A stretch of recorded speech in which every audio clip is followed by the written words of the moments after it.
그날TV 가족 여러분, 그리고 가나교회 성도 여러분, 안녕하십니까? 2025년 6월 8일 주일 아침입니다. 잠시 기도하고 예배를 시작합니다. 하나님 아버지 감사합니다. 한 주간 동안도 나라 안팎으로 많은 일들이 있었는데 우리를 보호하시고 주님 또 이렇게 불러 모아서 주님께 경배하며 예배할 수 있는 특별한 은혜를 주심을 감사합니다. 오늘도 말씀하시고 그 말씀이 우리들의 삶에 영양분이 될 수 있도록 도와주세요. 예수님의 이름으로 기도합니다. 아멘. 여러분, 대통령 선거를 치르고 많은 일들이 우리나라 안에 있었고 밖으로도 또 많은 일들이 있습니다. 미국은 또 중국 시진핑과 서로 전화 통화를 90분을 했다는 등 어쨌든 세계 정세와 국내 정세 내외가 아주 어수선합니다만 이 모든 일들이 하나님의 그 수레바퀴 속에서 우리는 그저 순종하며 나아가며 그분의 뜻에 따라 살아가면 될 일입니다. 여러분, 오늘 함께 나눌 말씀은 시편을 보겠습니다. 시편은 구약 성경의 모든 말씀들이 하나님이 일방적으로 이스라엘 백성들에게 내려주신 말씀이란다면 이 시편은 이스라엘 백성들이 또 우리 사람의 목소리가 하나님께로 전달되는 그러한 내용이라는 거에서 차별화가 되지요. 그래서 일방적으로 하나님의 메시지를 받는 게 아니라 우리가 하나님께 올려드리는 사람의 목소리다. 그래서 장르로 말하면 시편인데 기도도 되고 여러 가지 형태로 이렇게 올려지는 거지요. 자, 그래서 시편은 150편으로 되어 있고 찬양과 기도 시 모음집이라고 할 수가 있는데 이스라엘 사람들은 이것을 가지고 예배할 때 운율이 있어서 기도를 올리는데 딴따단따따다단따단따단따 이런 식으로 우리가 굿거리 장단 무슨 자진몰이 장단 있듯이 이스라엘 사람들은 이 시를 가지고 그냥 그렇게 찬송가처럼 운율이 있어가지고 같이 읊어대면서 기도를 올리는, 지금도 오늘날까지도 우리는 우리 말로 기도를 하잖아요. 하나님, 제가 이런 문제가 있습니다. 우리 아들이 어떻고, 우리 나라가 어떻고, 이렇게 우리가 기도하는데 이스라엘 사람들은 지금도 이 시편을 가지고 시편을 그대로 읊조리면서 이 시편 기자들이 그 써놓은 글들을 읽으면서 자기의 생각을 거기다 대입시켜서 하나님께 올려드리는 그러한 기도를 많이 올리고 있다고 해요.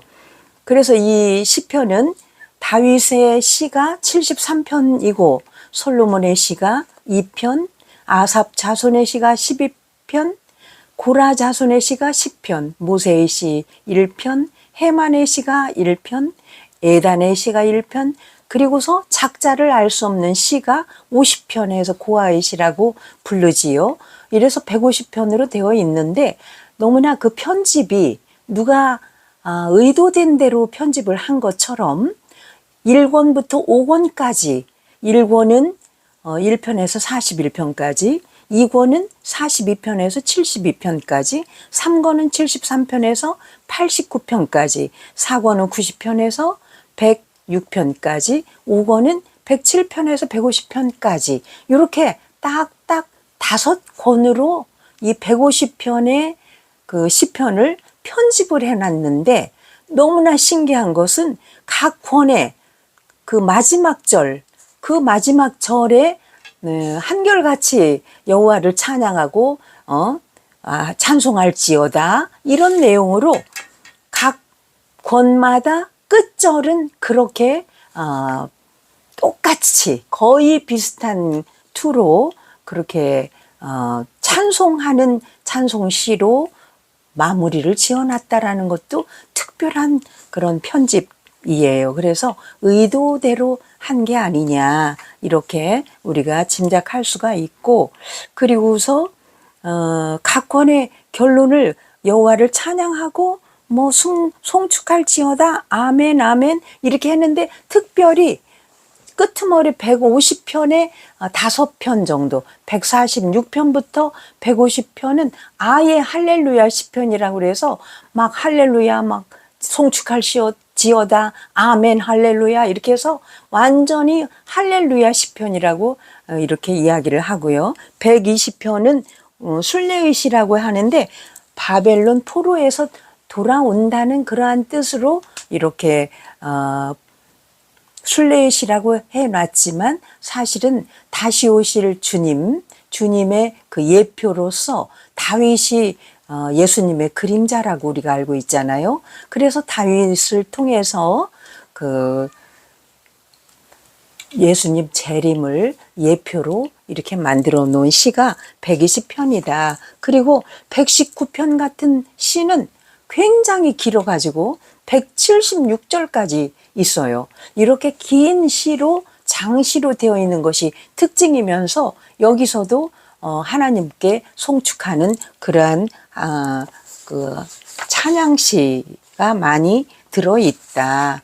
그래서 이 시편의 구조를 보면은 대실라라고 그래서 하나님을 찬양하기 위해서 공동체를 초청하는 시라고 하는데 그 태실라들을 모아놓은 책이 바로 이 시편이다. 그리고 찬양시, 기도시, 명상시, 풍자시, 믹다하, 명상시는 마스겔, 순수시는 미스모르, 신앙고백시, 기도 간구시, 감사시, 탄원한 거에 대한 응답의 감사시, 그 다음에 역사시, 예언시, 교훈시, 삶의 간증시, 애가, 지혜시, 저주시 이렇게 다양한 내용의 시가 시편 150편 안에 들어있는데 의외로 다윗은 참 하나님의 은혜를 많이 받은 사람인데도 다윗의 시가 우울하고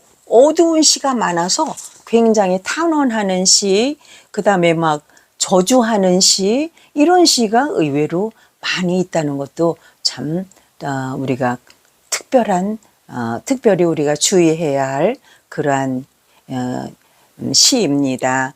그 다음에 시편의 특징은 굉장히 곡이 빨라서 막 단따다다다단따다다 막 이렇게 아주 굉장히 운율이 있고 그냥 막 뭐랄까 리듬이 경쾌하고 그리고 막 엉덩이가 들썩들썩 할 정도로 뭐 하나님을 찬양할 때 이런 때는 막 아주 얼마나 격렬하게 소리를 치면서 막 박자를 맞추고 손짓 발짓 하면서 엉덩이 춤을 춰가며 이렇게 신명나게 이렇게 찬양을 부르는 것처럼 시편을 읊조리는데 사실은 이게 노래하는 것 같은 그러한 인상을 줄 정도로 굉장히 그 명랑하고 쾌활하고 그리고 신명나게 한다.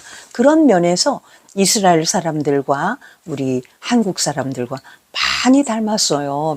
문화도. 그래가지고 하나님은 또 이렇게 우리가 신바람 나게 하나님을 높여드리고 찬양하고 우리가 막 기뻐하고 아주 행복해하고 이러는 것을 기뻐 받으시고 좋아하신다.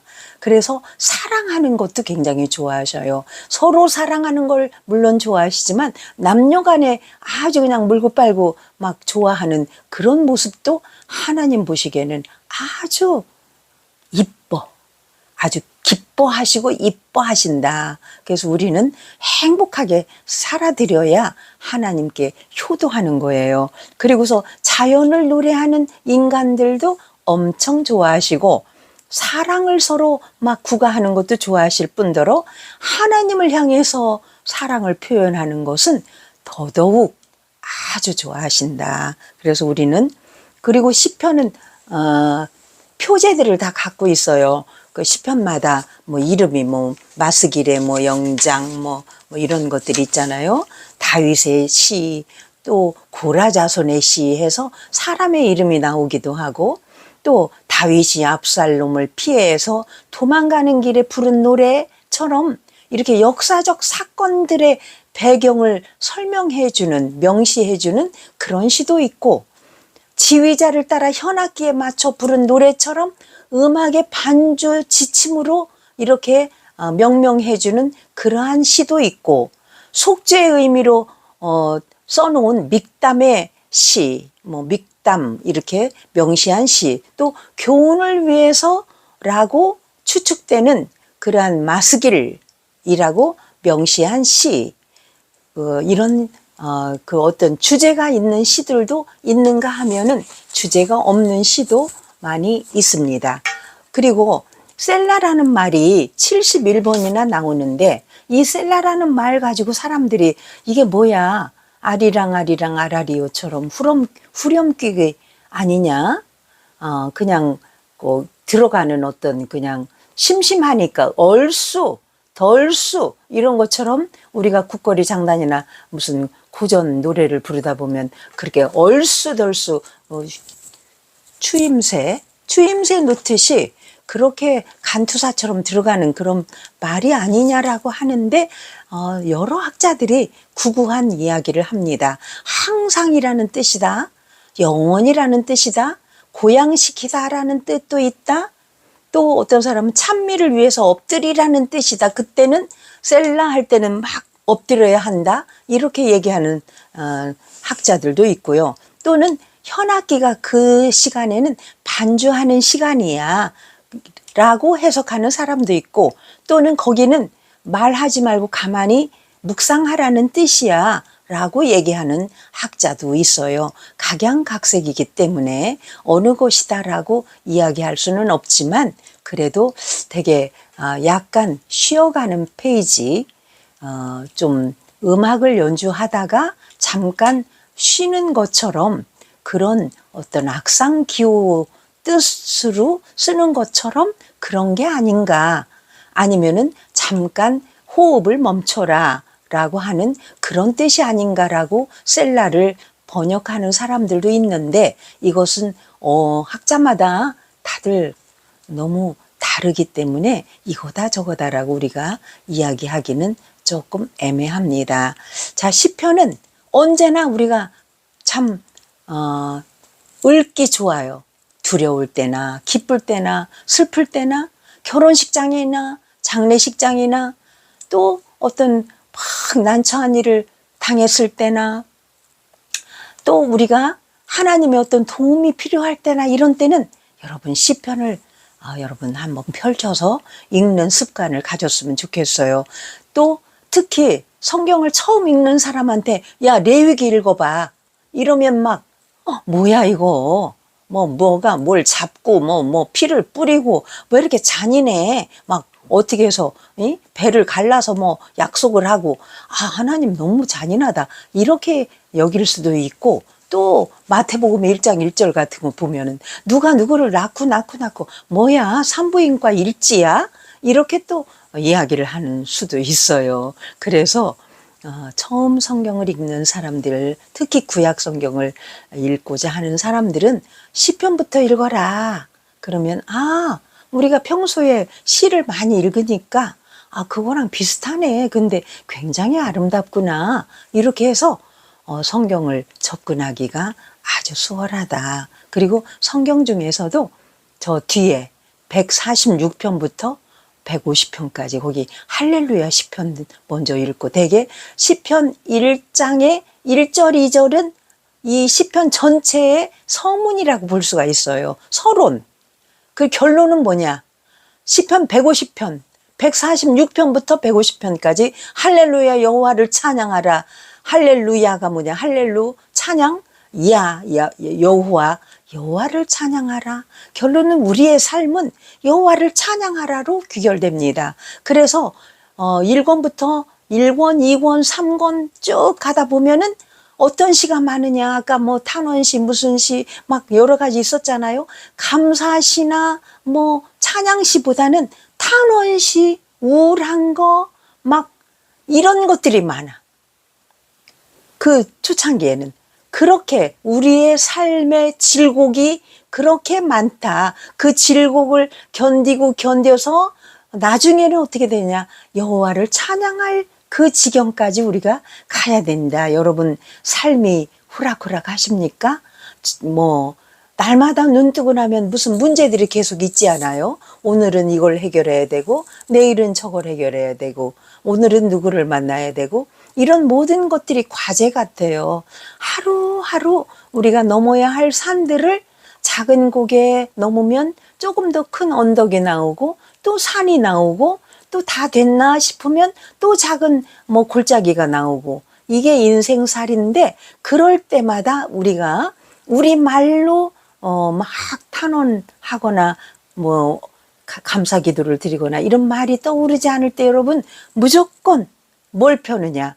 시편을 펴고 시편 기자들이 읊어놓은 그 시편대로 지금 내 상황과 맞는 것이 어떤 건가? 지금 감사할 일이 있다면 감사의 내용을 감사의 그 시편을 읽고 그 다음에 너무 힘들다 그러면 하나님 도와주세요 하는 탄원의 시를 읽으면서 그렇게 고난의 고개를 넘어가다 보면 나중에 뒤편에 4권 5권처럼 그 시편의 뒷마무리처럼 할렐루야 여호와를 찬양하며 결국은 하나님의 나라에 우리가 들려 올라갈 그 소망의 끈을 잘 붙잡고 우리가 날마다 간증하며 고백하며 하나님의 손을 잘 붙잡고 걸어가는 저와 여러분이 되시기를 간곡하게 부탁하며 저에게 스스로에게도 다짐해 봅니다. 여러분 이렇게 해서 시편을 읽어봤는데 여러분 시편은 외워도 좋아요. 시편 23편 같은 거 이런 것들은 외우면서 여러분들이 때때로 나의 그 뭐랄까 삶의 어떤 그 공식처럼 나의 삶의 어떤 이정표처럼 이렇게 삼아가면 참 힘이 될 것입니다. 여러분 이렇게 해서 오늘 시편을 통해서 은혜를 받아봤습니다. 기도하겠습니다. 하나님 감사합니다. 시편 기자들을 통해서 주님의 말씀을 받았습니다.